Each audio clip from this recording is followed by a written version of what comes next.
સુરતની નવી સિવિલ હોસ્પિટલની વધુ એક બેદરકારી સામે આવી। ઓર્થોપેડિક વિભાગનું ઓપરેશન થિયેટર એક સપ્તાહથી બંધ છે। ઓપરેશન થિયેટર બંધ હોવાથી દર્દીઓને ભારે હાલાકી પડી રહી છે। અગાઉ 3 ટેબલ પર નાની મોટી 20થી વધુ સર્જરી કરાતી હતી।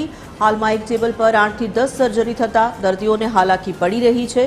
ઓપરેશન થિયેટરમાં એસી રિપેરિંગની કામગીરી ચાલુ હોવાનું આરએમઓ જણાવી રહ્યા છે। દર્દીઓ માટે વૈકલ્પિક વ્યવસ્થા કરવામાં આવી હોવાનું પણ આરએમઓએ જણાવ્યું છે।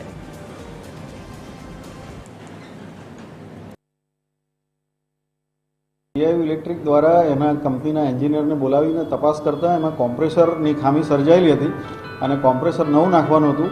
એ ગત રોજ કોમ્પ્રેસર આવી જતાં એને રાત્રે જ ઇન્સ્ટોલ કરી દેવામાં આવ્યું છે।